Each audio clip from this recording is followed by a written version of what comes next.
So hello friends, आज के video में हम रेंज ऑफ रियल फंक्शन निकालना सीखेंगे। इससे पहले के वीडियो में हमने डोमेन सीखा था कैसे निकालते हैं रियल फंक्शन का। तो आज हम उसी के आगे अपने रेंज को कंटिन्यू करेंगे, रेंज कैसे निकालते हैं। ठीक है, तो पहले मैं थोड़ा सा इंट्रो दे देती हूँ रेंज होता क्या है। जैसा कि मैंने पहले भी बताया है, लेकिन एक बार फिर से रिवाइज कर लेते हैं रेंज क्या होता है। रेंज हमारी वो वैल्यूज़ होती हैं जब भी हम किसी रूल में डालते हैं। रूल मैंने बताया था आपको, लेट से F X is equals to X minus one upon X minus to.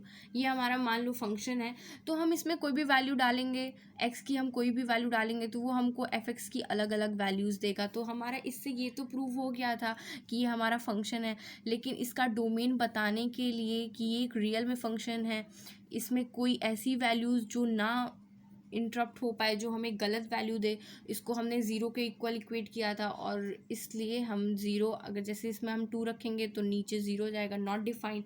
तो डोमेन इसके लिए डिफाइन नहीं था। तो इससे पहले हमने यही डोमेन देखा था, बहुत ब्रीफ में हमने डोमेन निकालना देखा है। तो अगर आपने वो वीडियो नहीं देखी तो प्लीज़ आप उसे जाके देख सकते हैं। तो रेंज हमारा क्या होता है?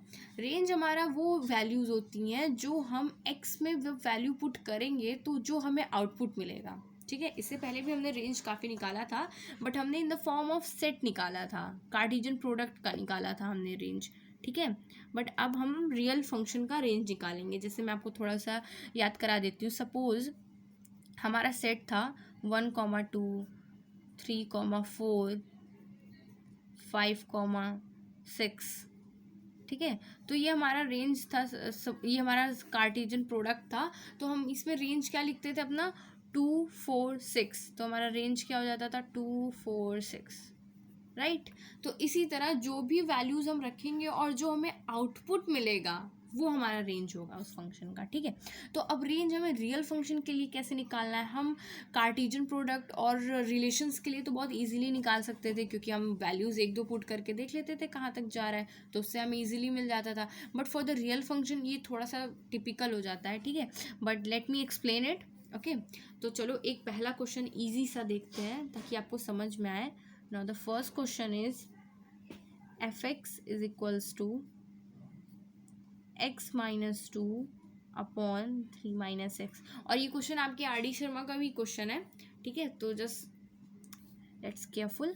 ओके, तो देखो इस क्वेश्चन में हमें क्या करना है। आप जानते हो मैं थोड़ा क्वेश्चंस में डोमेन बताते हुए भी चलूँगी ताकि आपको याद आए। ठीक है, तो सबसे पहले हम डोमेन निकाल लेते हैं। डोमेन में हमको पता है चूँकि ये फ्रैक्शनल वैल्यू है तो कभी भी हमारा डिनोमिनेटर ज़ीरो नहीं होना चाहिए। ठीक है, तो डिनोमिनेटर ज़ीरो न कर, इसको मैं साइड में बता रही हूँ। ठीक है, 3 minus x is equal to 0 and minus x is equals to minus 3, then 3x is equals to 3।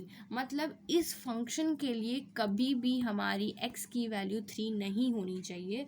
अगर वो 3 हुई then it will give us 0 and then it will give us not defined value, तो ये हमारा function wrong हो जाएगा। ठीक है, तो ये 0 के कॉन्टेक्स्ट में ये हमारा फंक्शन होगा ही नहीं, हमारा फंक्शन। ठीक है, इसलिए हम 3 को एक्सक्लूड कर देंगे इस फंक्शन के लिए। तो अब देखते हैं रेंज कैसे निकालना है। रेंज में हमारे कुछ स्टेप्स होते हैं। ठीक है, मैं आपको पहले क्वेश्चन में करके दिखाऊंगी, उसके बाद उस क्वेश्चन से ही बताऊंगी कि हमारे स्टेप्स हमने क्या फॉलो किए हैं।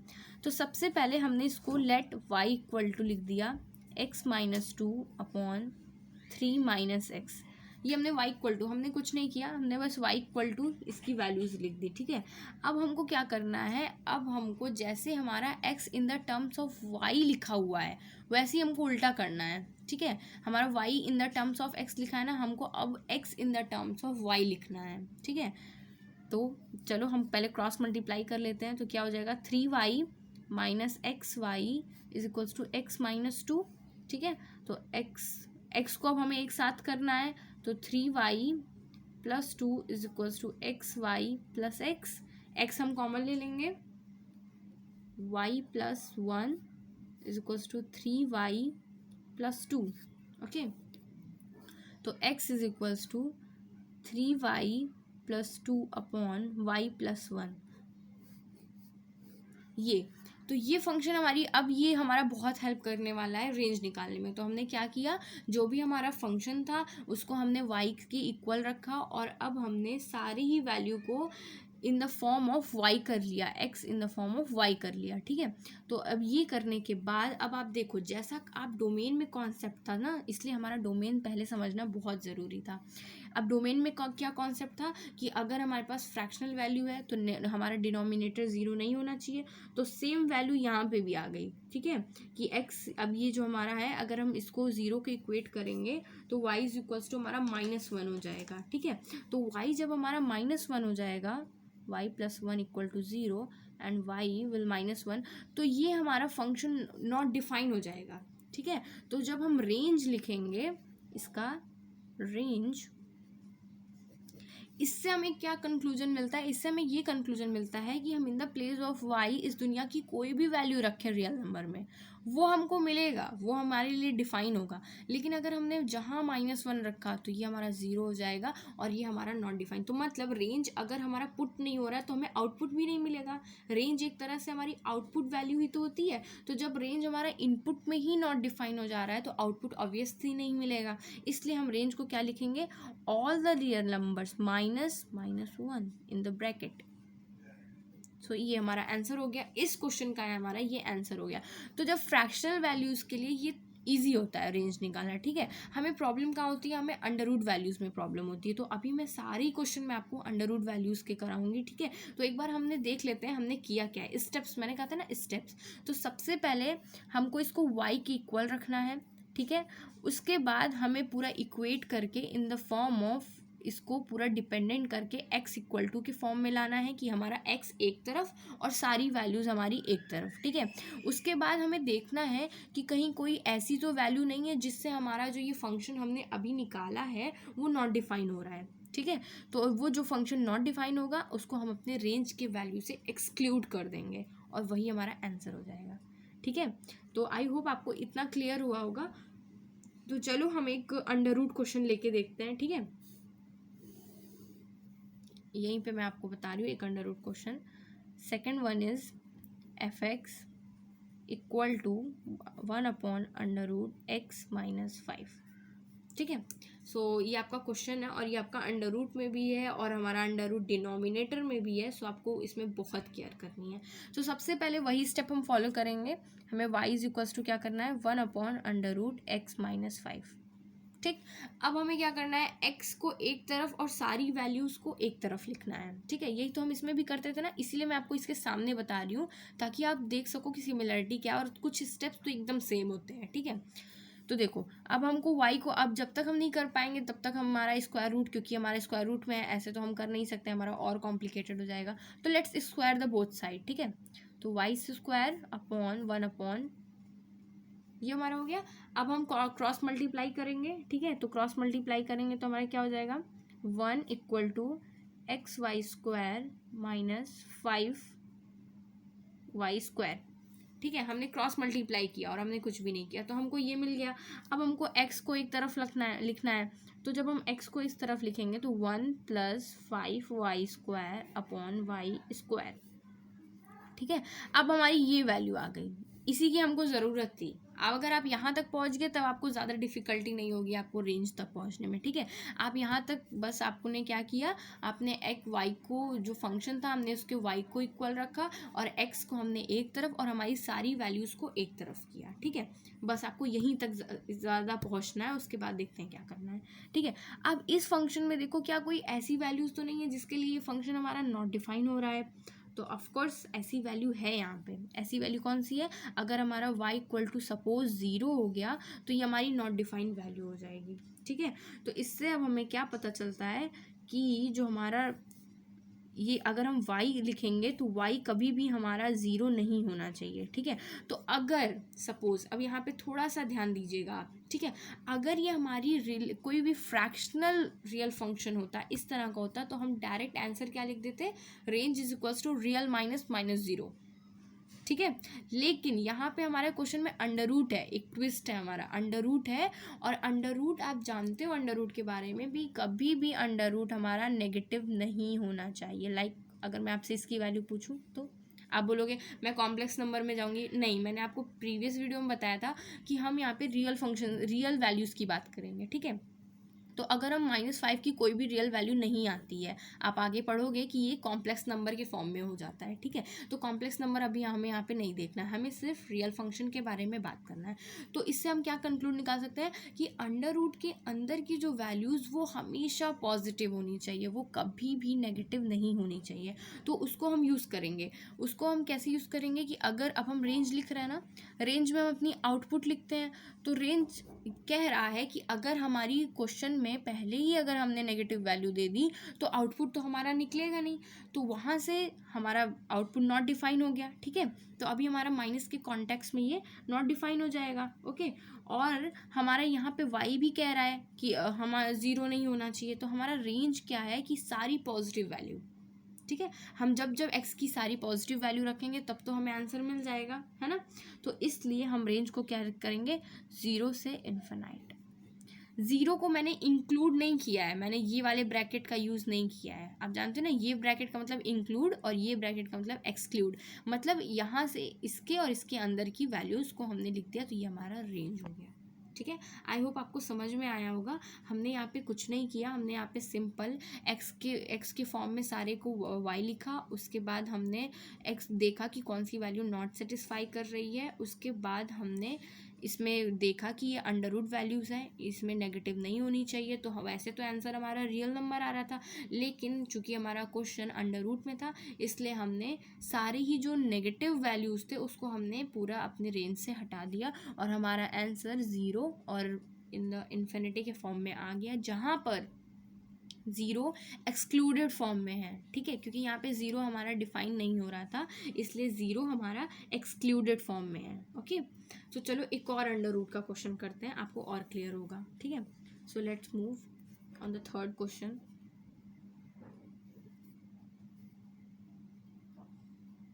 इज इक्वल्स टू वाई, और ये सारे ही क्वेश्चन आपके आर डी शर्मा के, ठीक है। मैंने वहीं से सारे क्वेश्चन लिए हैं, तो आप आराम से कर सकते हो, आप आराम से प्रैक्टिस कर सकते हो और फिर से बिना देखे इसको ट्राई करो, बहुत इजी है, ठीक है। तो अब इस क्वेश्चन में हमको क्या करना है, अब ये क्वेश्चन हमारा y एक्चुअल में ये एफ में था, मैंने इसको y के टर्म्स में नोट किया है, तो ये हमारा स्टेप हो गया कि y के टर्म्स में हमने इसको किया, ठीक है। तो अब y इज इक्वल्स टू, ये मैंने कुछ नहीं किया, मैंने बस y को इधर कर लिया, ठीक है, फॉर सिंप्लिसिटी। तो अब स्क्वायर करेंगे बोथ साइड, क्योंकि हमारा अंडर रूट फंक्शन है, तो जब हम स्क्वायर करेंगे तो 9 माइनस एक्स स्क्वायर हमारा ये फंक्शन हो जाएगा। तो अब एक्स स्क्वायर के टर्म्स में अगर हम इसको लिखेंगे तो X square is equals to 9 minus Y square, इतना आ गया। अब यहाँ से इससे पहले के क्वेश्चन में हमारे x के फॉर्म में आता था, अभी हमारा एक्स स्क्वायर है, तो फिर से आप वही कॉन्सेप्ट का यूज़ करो कि इस दुनिया में जितने भी रियल नंबर हैं, अगर हम उनका अगर हम उनका स्क्वायर करेंगे, ठीक है, यहाँ पे x का स्क्वायर है, तो हमेशा ही हमें एक पॉजिटिव वैल्यू मिलेगी, चाहे आप -2 का स्क्वायर करो, चाहे आप 0.5 माइनस का स्क्वायर करो, ठीक है। तो स्क्वायर करने पे हमेशा इस दुनिया का कोई भी रियल वैल्यू हो वो हमें पॉजिटिव आंसर देगा, मतलब कि ये जो वैल्यू है वो हमारी ग्रेटर इक्वल टू 0 होने वाली है, नेगेटिव नहीं होने वाली, इतना तो हमने पता लगा लिया, ठीक है। नेगेटिव नहीं होने वाली है, ये हमने पता लगा लिया, ठीक है। तो आगे देखते हैं, तो ये हमारे ये रेंज में हमको हेल्प मिलेगा, ठीक है। तो अब हम इसको इक्वेट करेंगे कि ये जो वैल्यू है हमारी वो ग्रेटर और इक्वल टू 0 होनी चाहिए, ठीक है। 0 से छोटी नहीं होनी चाहिए, इक्वल 0 हो सकती है, ठीक है, क्योंकि हमारे डिनोमिनेटर फॉर्म में है नहीं, ठीक है, तो यहाँ पे 0 चल सकता है। अब देखो यहाँ पे देखने वाली चीज़ ये है कि अब हम इसकी वैल्यू रेंज कैसे डिफाइन करें। अब तक तो हमारी फ्रैक्शनल वैल्यूज़ होती थी तो हम लिख देते थे रेंज, तो इसके लिए हमारी एक नंबर लाइन होती है, ठीक है। मैं नंबर लाइन आपको यहाँ सिखा दे रही हूँ, मैं इसके शॉर्टकट का एक दूसरा वीडियो भी बनाऊँगी, ठीक है, तो आप उसमें भी देख सकते हो, बट यहाँ पे मैं थोड़ा सा इंट्रो दे देती हूँ। देखो नंबर लाइन का यूज़ करके हम इसका रेंज डिफाइन करेंगे, क्योंकि ये कह रहा है कि ये जो फंक्शन है हमको ग्रेटर इक्वल टू 0, तो अब हमें तो पता नहीं कि y की कौन कौन सी वैल्यू के लिए ये ग्रेटर ही होगा, ठीक है, हमें ये पता नहीं, तो हम इसके लिए इंटरवल्स के फॉर्म में नंबर लाइन बनाते हैं। नंबर लाइन, अब इसको देखो आप ऐसे लिख सकते हो, 3 minus y 3 plus y is greater equal to 0, और हम माइनस से इसमें मल्टीप्लाई कर देते हैं ताकि y को हमको इस तरह देखने की आदत नहीं है, ठीक है। 3 माइनस 6 नहीं, हम y माइनस 3 देखें चलेगा, तो माइनस को हम अगर मल्टीप्लाई कर देंगे तो हमारा ये हो जाएगा y प्लस 3, इसमें कोई फर्क, और ये साइन चेंज हो जाएगा, ठीक है। ये प्रीवियस वीडियो में भी मैंने बताया था कि जब भी इनइक्वालिटी में हम माइनस का मल्टीप्लाई बोथ साइड करते हैं तो हमारा साइन चेंज हो जाता है। अगर वो लेस देन है तो ग्रेटर देन हो जाता है, और ग्रेटर देन है तो लेस देन हो जाता है, ठीक है। तो वही काम हमने यहाँ पे किया है। अब y की वैल्यू को हम जीरो इक्वेट करके हम नंबर लाइन लिख सकते हैं। यहाँ पे हमारी दो क्रिटिकल पॉइंट्स, ये हमारे क्रिटिकल पॉइंट्स होते हैं। दो क्रिटिकल पॉइंट्स आएंगे, वो क्या आएंगे, -3 और 3। डोंट वरी, अगर आपको ये पार्ट नहीं समझ में आ रहा है, मैं इसका एक सेपरेट वीडियो बनाऊंगी, आप उसमें आराम से देख लेना कि नंबर लाइन पे हम कैसे वैल्यूज़ देखते हैं। अभी आपने बस रेंज के फॉर्म में समझना है। अगर आपको ये पार्ट नहीं समझ में आ रहा तो कोई बात नहीं, बस आप देखो कि मैंने रेंज कैसे निकाला है, ठीक है। अब देखो ये हो गया। तो अब फॉर सिंप्लिसिटी, अब आप देखो ये 3 से ये हमारा इन्फिनाइट जाता है प्लस, और ये माइनस, ठीक है। अब 3 से इन्फिनाइट की कोई भी छोटी से छोटी या बड़ी से बड़ी वैल्यू आप इस फंक्शन में इन द प्लेस ऑफ y रख के देखो। अगर ये दोनों फंक्शन मिला के आपको पॉजिटिव वैल्यू देते हैं तो ये टर्म हमारा पॉजिटिव होगा। अगर नेगेटिव वैल्यू देते हैं तो नेगेटिव होगा। तो लेट्स से 4, ठीक है, 3 के आगे 4 आएगा, 4 + 3 7, 4 - 3। अब दोनों को जब मल्टीप्लाई करेंगे तो हमें पॉजिटिव वैल्यू मिलेगा, तो ये हमारा टर्म पॉजिटिव हो गया। कोई भी आप एक वैल्यू से चेक कर सकते हो, ठीक है। हमारा पॉजिटिव आया तो हमने पॉजिटिव लिखा। अब इसके अंदर हमारा 0, ठीक है, 0 सबसे इजी वैल्यू हो जाएगी। तो यहाँ पे 0 3 मिलेगा, यहाँ पे 0 माइनस, तो -3 3 माइनस, तो ये हमारा रेंज माइनस हो जाएगा, ठीक है। अब उसके बाद यहाँ पे देखते हैं, यहाँ पे लेट्स से -4, तो -4 ये हमारा -7 और ये हमारा -1, तो -7 -7 मिलके हमारा प्लस हो जाएगा, तो ये रेंज हमारा प्लस हो गया, ठीक है। अब क्वेश्चन में देखो कि हमको कौन सा चाहिए, लेस देन चाहिए। इनइक्वालिटी अभी तक ग्रेटर चाहिए होगा, लेकिन हमने साइन चेंज किया ना, इसलिए अब हमको लेस देन चाहिए। तो जब लेस देन चाहिए तो हम माइनस वाला पार्ट लेंगे, ठीक है। तो क्या आ जाएगा, y बिलोंग्स टू माइनस वाला पार्ट। अगर ये हमारा ग्रेटर होता तो हम प्लस करते और इंटरसेक्शन करते, सॉरी यूनियन करते, ठीक है। लेकिन अभी हमारा ये वाला पार्ट है तो कोई प्रॉब्लम ही नहीं, -3 और 3। तो अब हमने इस फंक्शन के अकॉर्डिंग ये निकाल लिया कि y की क्या क्या वैल्यूज़ होनी चाहिए, ठीक है। अब रेंज पर आते हैं। रेंज, यहाँ से हमारा रेंज निकल जाएगा, ठीक है। अब देखो रेंज क्या करेंगे। रेंज अभी तक मैंने बताया कि कभी भी अंडर रूट में हमारी नेगेटिव वैल्यू नहीं होनी चाहिए, बट y में जो बिलोंग कर रहा है वो हमारी नेगेटिव वैल्यू भी हमको दे रहा है, ठीक है। तो हमें बस सिंपल इतना करना है कि नेगेटिव हटा दो, है ना। नेगेटिव हटा देंगे तो हमारी बात बन जाएगी, ठीक है। तो देखो नेगेटिव हटा देंगे तो हम 0 से लेके 3 तक इंक्लूडेड फॉर्म में, ये हो गया हमारा रेंज, ठीक है। आई होप आपको समझ में आया होगा। हमने यहाँ पे कुछ नहीं किया, हमने सिर्फ सिंपल वही स्टेप्स फॉलो किए जो हमने अभी प्रीवियस क्वेश्चन में किए थे। y की वैल्यू यहाँ हमने नंबर लाइन से रेंज निकाला, ठीक है। जब भी आपको इस तरह के क्वेश्चन इनइक्वालिटी के फॉर्म में आएंगे तब आपको इंटरवल्स निकालना पड़ेगा, ठीक है। मैं एक सेपरेट वीडियो बनाऊंगी। अगर आपको ये पार्ट नहीं समझ में आया है तो कोई बात नहीं, आप बस इतना देखो कि यहाँ ये भूल जाओ, अगर नहीं समझ में आया, ठीक है, ये भूल जाओ। बस देखो कि y की वैल्यू हमारी ये आ गई थी, और चूंकि ये हमारा अंडर रूट फॉर्म है तो हम नेगेटिव वैल्यू हमारा अलाउ नहीं करता रेंज, इसलिए हमने 0 से लेके 3 इन द इंक्लूडेड फॉर्म लिख लिया, और ये हमारा आंसर हो गया, ठीक है। और अगर समझ में आया तो वेल एंड गुड, तब तो आपको ये पूरा ही क्वेश्चन समझ में आया होगा। तो एक और क्वेश्चन चलिए करते हैं, ठीक है। तो चलिए हम ये वाला क्वेश्चन सॉल्व करते हैं। तो अभी तक मैंने आपको एक फ्रैक्शनल वैल्यू का रियल फंक्शन बताया, एक मैंने अंडर रूट बताया, ठीक है। तो आई होप आपको वो क्लियर होगा, ठीक है। सो एक हम ये वाला क्वेश्चन देख लेते हैं। इसमें भी हमको चूंकि ये क्वेश्चन मैंने इसीलिए लिया है क्योंकि इसमें भी हमको इंटरवल्स के फॉर्म में अपना आंसर देना है। तो आप अगर प्रीवियस क्वेश्चन को एक बार फिर से रिकॉल कराओगे तो आप बस इतना आप प्रीवियस क्वेश्चन में याद रखो कि जब भी हमें अंडर रूट की वैल्यूज़ मिलेगी हमें अपने नेगेटिव वैल्यू को रेंज में इंक्लूड नहीं करना है बस। बाकी जो भी हमारी y से वैल्यू आएगी हमने उसको आंसर लिख देना है, और जो भी नेगेटिव वैल्यू उसको एलिमिनेट कर देना है, बस वही हमारा रेंज है, ठीक है। अब इस क्वेश्चन में देखो, तो सबसे पहला स्टेप y के इक्वल करना है, ठीक है। अब हमको x को एक तरफ और सारी वैल्यूज़ को एक तरफ करना है, ठीक है। तो देखो 3 = 2y - x² y cross multiply, okay. अब देखो x² = 2y - 3/y। हमने क्या किया, इसको इधर किया, इसको इधर, और y को हमने डिनोमिनेटर फॉर्म में ला दिया, तो x² की ये वैल्यू मिल गई, ठीक है। अब यहाँ पे कोई भी अंडर रूट फॉर्म नहीं है, ठीक है, लेकिन फिर भी x हमारे स्क्वायर के फॉर्म में है, तो x हमको इतना तो बता रहा है कि ये जो भी वैल्यू होगी ये पॉजिटिव आएगी, ठीक है, 0 के इक्वल हो सकती है लेकिन पॉजिटिव आएगी ये तो पक्का है, क्योंकि ये x in the form of x square है। ठीक है, तो हम इस वैल्यूज को क्या लिखेंगे, upon y is greater equal to 0। 0 से हमें कोई प्रॉब्लम नहीं है, ठीक है, but it should be greater और इक्वल टू 0, नेगेटिव नहीं होना चाहिए। ठीक है, तो देखो अब ये इतना काम हमने कर लिया। ठीक है, अब 2y, ठीक है, तो हमको ये फॉर्म मिल गया। अब देखो हमको इसको नंबर लाइन पे रखना है, लेकिन नंबर लाइन पे रखने के लिए हमको एक रेंज चाहिए, बट रेंज अगर हम अपना डिनोमिनेटर तो ठीक है, लेकिन ऊपर में हमको कोई रेंज नहीं मिलेगा। ठीक है, क्योंकि हमारे पास सिर्फ एक ही वैल्यू है। ठीक है, तो हम एक काम करते हैं, हम इसको y से मल्टीप्लाई कर लेते हैं और डिवाइड भी कर लेते हैं। इस ग्रेटर कोई फ़र्क पड़ा, आप ये चाहो नहीं भी कर सकते हो, इससे इसके बिना भी का आंसर आ जाएगा, बट फॉर द सिंप्लिसिटी, ठीक है, मैंने थोड़ा इजी बनाने के लिए किया है। मैंने डिनोमिनेटर न्यूमरेटर दोनों में y से आपको मल्टीप्लाई डिवाइड कर दिया, तो बात हमारी बराबर हो जाएगी। ठीक है, अब देखो अब हमको सिर्फ इस फंक्शन से काम है। ठीक है, इस फंक्शन से काम है, हमको ये पता चल गया कि y जो है वो हमारा 0 नहीं होना चाहिए। ठीक है, अब हमको इस फंक्शन से काम है, -3 into y should be greater equal to 0। अब हमको नंबर लाइन चाहिए, इंटरवल्स के फॉर्म में चाहिए। ठीक है, तो हमें इंटरवल्स बनाएंगे।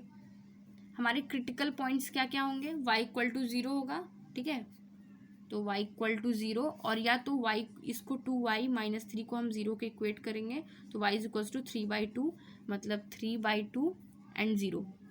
ठीक है, हमको 0, अब वही काम करना है कि इसके इधर की वैल्यू लेके आप इस फंक्शन में डालो, पॉजिटिव आता है तो पॉजिटिव, इस यहाँ की और यहाँ की, मतलब 3 सेक्शन की वैल्यू हमें चेक करनी है। ठीक है, तो अगर आप यहाँ की वैल्यू लेके डालोगे then you will get the values of, ठीक है, तो ये मिल गया। तो अब हमें यहाँ की वैल्यू, लेट से हमने क्या रखा, लेट से हमने 4 रख लिया। ठीक है, या फिर ये 3.2 की वैल्यू 1.5 होती है, तो लेट से हमने 2 रखा, तो यहाँ पे 2 4 -1, तो 4 -3 और ये 2, तो हमें ये पॉजिटिव देगा।